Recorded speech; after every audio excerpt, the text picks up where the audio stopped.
어릴 때 어른들이 해주던 말이 있었을 거예요. 열심히 공부하고 열심히 일하면 잘 살 수 있다고. 그 말을 믿고 살아온 사람이 지금 이 나라에 수천만 명은 될 겁니다.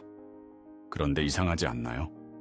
분명히 열심히 살았는데 왜 통장 잔고는 늘 비슷하고 왜 집 한 채 마련하는 게 이렇게 까마득하게 느껴지는 걸까요?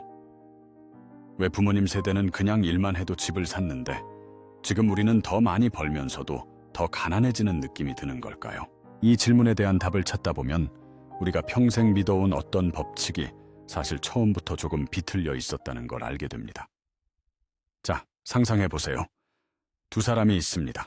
한 명은 아침 일찍 일어나서 하루 종일 땀 흘리며 일하는 사람이고, 다른 한 명은 오전에 커피 한 잔 마시면서 스마트폰으로 자산 현황을 확인하는 사람이에요. 10년 후에 이 두 사람의 재산을 비교해 보면 어떨까요? 아마 많은 분들이 직감적으로 느끼겠지만 두 번째 사람이 훨씬 더 부자가 되어 있을 가능성이 높습니다. 왜 그럴까요? 여기서 우리가 반드시 이해해야 할 핵심 개념 두 가지가 있는데요. 바로 노동소득과 자산소득입니다. 어렵게 생각할 필요 없어요. 노동소득은 내가 직접 몸을 움직이거나 시간을 써서 버는 돈이에요. 월급이 대표적이죠.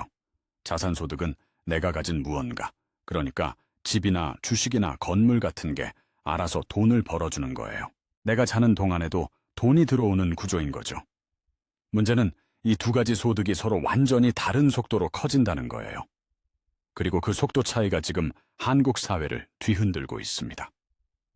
가계금융복지조사 결과를 보면 2024년 기준으로 우리나라 소득 상위 20%와 하위 20%의 순자산 격차가 무려 78배에 달합니다. 78배라는 숫자가 감이 오시나요? 이 수치는 같은 시점에서 상위 20%와 하위 20%의 평균 순자산 규모 차이가 매우 크다는 뜻입니다. 같은 시간, 같은 노력, 다른 출발점이 만들어내는 결과가 이겁니다. 그리고 더 충격적인 건 이게 새로 생겨난 문제가 아니라는 거예요. 상위 계층의 자산이 크게 집중된 구조는 장기간 완화되지 못한 채 고착화돼 왔습니다. 정권이 바뀌고 경제 위기가 오고 부동산 규제가 강화되고 완화되고를 반복했지만 이 숫자는 꿈쩍도 하지 않았던 거예요. 이건 개인의 능력이나 노력 문제가 아니라 구조 자체가 그렇게 설계돼 있다는 뜻 아닐까요? 여기서 잠깐 복리라는 개념을 짚고 넘어가야 해요. 복리가 뭔지 아세요? 쉽게 말하면 눈덩이를 굴리는 거예요. 처음엔 작은 눈덩이지만 굴릴수록 붙는 눈의 양이 점점 커지잖아요. 100만 원이 10% 이자를 받으면 110만 원이 되고, 다음 해엔 110만 원에 대한 10%니까 121만 원이 되는 시기예요. 시간이 지날수록 이 숫자가 기하급수적으로 커지는 거죠. 그런데 노동소득에는 이 복리 효과가 없어요. 내가 아무리 열심히 일해도 내 몸은 하나이고 하루는 24시간이고 1년에 쉬지 않고 일할 수 있는 날도 한계가 있거든요. 반면에 자산은 달라요. 자산은 잠을 자지 않아요. 주말에도 명절에도 내가 아플 때도 알아서 돈을 만들어냅니다. 서울 주요 지역의 주택가격은 장기간 노동소득 증가 속도보다 훨씬 빠르게 움직여온 시기가 많았습니다. 자고 일어나면 하루에도 수십만 원씩 가치가 오른다는 뜻이거든요. 이게 바로 노동소득 중심으로 살아가는 사람과 자산소득이 있는 사람 사이의 간격이 왜 좁혀지지 않는지에 대한 구조적 설명입니다. 이제 좀 더 구체적인 이야기를 해볼게요. 지방의 한 직장인을 예로 들어볼게요. 성실하고 능력 있는 분이라서 월급이 350만 원 정도 됩니다. 이분이 정말 아끼고 아껴서 매달 100만 원을 저축한다면 1년이면 1200만 원이에요. 10년이면 1억 2천만 원이죠. 이분이 10년 동안 쉬지 않고 모은 돈이 1억 2천만 원인데, 같은 기간 서울에 아파트 한 채 가진 분은 그냥 집을 가지고 있었을 뿐인데 아파트 가격이 수억씩 올라 있는 거예요. 이게 무슨 뜻이냐면요. 지방 직장인 분은 10년을 열심히 일하면서 서울 아파트 보유자와의 격차를 좁히기는커녕 오히려 더 벌어지는 상황을 경험하는 거예요. 달리기를 하는데 상대방은 에스컬레이터를 타고 있는 거나 마찬가지인 셈이죠. 그런데 여기서 더 무서운 이야기가 있어요. 한국보건사회연구원의 분석에 따르면 청년기에 부동산을 취득하거나 상속 증여받은 집단은 생애 전반에서 자산 축적의 우위를 유지했는데요. 반면에 부동산 없이 부채만 있는 경우는 자산 하위 분위에서 벗어나지 못하는 경향이 강하게 나타났습니다. 풀어서 말하면 출발선이 어디냐가 결승선을 거의 결정해버린다는 거예요.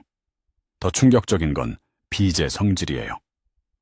같은 빚인데 자산이 있는 사람에게는 더 큰 자산을 만드는 도구가 되고 자산이 없는 사람에게는 그냥 짐이 된다는 거예요. 집을 담보로 대출을 받아서 집을 또 사면 그 집값이 오를수록 자산이 불어나잖아요. 그런데 아무것도 없는 상태에서 생활비나 학자금으로 빌린 빚은 갚으면 그냥 없어지는 거고 불어나는 건 이자뿐이에요. 같은 빚이 어떤 사람에게는 씨앗이 되고 어떤 사람에게는 구멍이 되는 구조, 이게 지금 우리가 살고 있는 세계예요. 그렇다면 학교 교육과 사회 담론이 자산 구조의 차이를 충분히 설명해주지 못했던 건 분명해 보입니다. 왜 어른들은 그냥 열심히 일하면 된다고만 했을까요? 여기서 잠깐 생각해 볼 필요가 있어요. 그런데 왜 아무도 이걸 가르쳐주지 않았을까요? 모르는 게 아니라 모르게 두는 거예요. 만약 이 구조를 학교에서 가르쳤다면 어떻게 됐을까요? 16살짜리 학생이 노동소득만으로는 절대 부자가 될 수 없다는 사실을 일찌감치 깨달았다면 과연 그 아이는 성실하게 공부하고 열심히 직장 생활을 할까요? 사회가 돌아가려면 대다수의 사람들이 자신의 노동을 묵묵히 그리고 성실하게 제공해야 합니다. 그 헌신을 가능하게 하는 건 강제가 아니라 믿음이에요. 열심히 하면 잘 살 수 있다는, 어쩌면 순진하지만 강력한 그 믿음이 사람들을 매일 아침 일터로 향하게 만드는 겁니다. 그리고 그 믿음이 유지되는 한 구조도 유지됩니다. 이 불편한 진실이 왜 오래도록 조용히 묻혀 있었는지 조금은 이해가 되지 않으시나요? 자, 그럼 이제 현실을 직시해 봅시다. 국회 입법조사처가 발표한 2025년 불평등 보고서를 보면 우리나라 국민의 76.7%가 자산 불평등을 심각하게 인식하고 있다는 결과가 나왔어요. OECD 28개국 회원 중 3위에 해당하는 수치입니다. 전 세계에서 세 번째로 많은 사람들이 자산 격차가 심각하다고 느끼는 나라가 바로 우리나라인 거예요. 그리고 세대별로 보면 이 문제가 더 뚜렷하게 보여요. 20대 이하의 자가 보유 비중이 4.9%에 불과하다고 해요. 100명 중에 5명만 자기 집이 있는 거예요. 나머지 중에서 10명 중 7명, 그러니까 68.6%는 월세에 살고 있는 거고요. 매달 월급의 상당 부분이 집주인의 자산소득으로 들어가는 구조 속에서 살아가고 있는 거죠. 이게 얼마나 심각한 문제냐면요.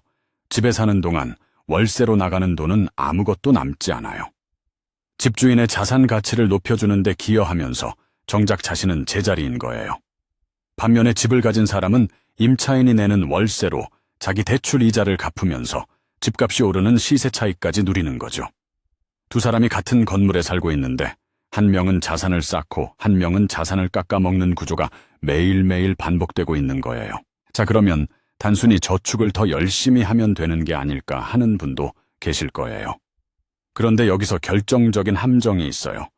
저축은 산술적으로 늘어나고 자산은 기하급수적으로 늘어난다는 거예요. 이렇게 생각해 보세요. 양동이에 물을 퍼 넣는 사람과 양동이에 구멍이 뚫려서 물을 퍼 넣어도 계속 새고 있는 사람이 있다고요. 전자는 자산이 있는 사람이고 후자는 월세를 내면서 저축만 하는 사람이에요. 아무리 열심히 물을 퍼 넣어도 구멍에서 나가는 속도가 빠르면 결국 양동이는 채워지지 않아요. 게다가 물가 상승이라는 변수가 있어요. 매년 물가가 오른다는 건 내 통장에 있는 돈의 가치가 매년 조금씩 줄어든다는 뜻이에요. 10년 전에 5,000원이었던 점심 한 끼가 지금은 10,000원을 넘은 걸 생각해 보세요. 현금을 오래 묶어두면 물가 상승 때문에 실질 가치가 눈에 띄게 깎일 수 있습니다. 반면에 자산, 특히 부동산은 물가 상승과 함께 또는 그보다 빠르게 오르는 경향이 있죠. 그래서 현금만 가지고 있으면 아무것도 안 했는데 가난해지는 효과가 생기는 거예요. 중산층이 무너지고 있다는 말을 많이 들어보셨을 거예요. 그 중산층 붕괴의 실체가 바로 이거예요. 나름대로 열심히 살고 나름대로 저축도 하고 나름대로 성실하게 직장 생활도 했는데 어느 날 보니 자산이 있는 계층과의 격차가 좁혀지기는커녕 더 벌어져 있는 거예요. 내가 뭔가 잘못한 것도 아닌데 구조 자체가 나를 뒤처지게 만들고 있었던 거거든요. 2011년에는 소득이 불평등의 주요 원인이었는데 2023년이 되면서 자산이 소득과 비슷한 수준으로 불평등의 핵심 원인으로 올라섰다는 분석 결과가 국회 입법조사처에서 나왔어요. 즉, 예전에는 얼마를 버느냐가 중요했다면 이제는 무엇을 가지고 있느냐가 훨씬 더 중요해진 시대가 됐다는 거예요. 그런데 아직도 많은 분들이 월급을 올리는 것에만 집중하고 있는 거죠. 그리고 여기서 이야기가 세대를 넘어가기 시작해요. 한 보고서에 따르면 과세 대상으로 한정해도 자녀에게 재산을 물려준 피상속인 수가 2010년 4,547명에서 2024년에는 21,193명으로 크게 늘어났어요. 14년 사이에 거의 5배가 된 거예요. 이게 무슨 의미냐면요. 자산이 있는 부모 밑에 태어난 아이는 처음부터 에스컬레이터 위에 있는 거고, 자산이 없는 부모 밑에 태어난 아이는 계단을 직접 올라가야 하는 거예요. 그것도 상대방은 올라가는 속도가 점점 빨라지고 있는데 내가 올라가는 속도는 그대로인 상태에서요. 열심히 공부해서 좋은 대학 가고 좋은 회사 들어가면 된다는 이야기. 이걸 부정하는 게 아니에요. 그게 여전히 중요하고 의미 있는 일인 건 맞아요. 그런데 이 이야기에서 빠진 부분이 있는 거예요. 노동소득만으로 자산소득의 복리 효과를 이기기가 점점 더 어려워지는 시대에 노동만을 강조하는 이야기는 반쪽짜리 지도일 수 있다는 거죠. 그렇다면 도대체 어떻게 해야 하는 걸까요? 이 지점에서 우리가 주목해야 할 건 구조를 인식하는 것 자체가 이미 절반의 답이라는 거예요. 수영을 배우지 않고 수영장에 들어간 사람은 물에 빠져도 자기가 뭘 잘못한 건지 모르거든요. 그냥 허우적거리기만 하죠. 그런데 구조를 알면 최소한 어디서 발판을 찾아야 하는지는 알 수 있어요. 지금 이 나라에서 자산이 없는 채로 노동소득만으로 살아가는 사람들에게 필요한 건 더 열심히 일하라는 충고가 아니에요. 지금 내가 어떤 게임을 하고 있는지, 그리고 그 게임의 규칙이 어떻게 되어 있는지를 정확히 이해하는 거예요.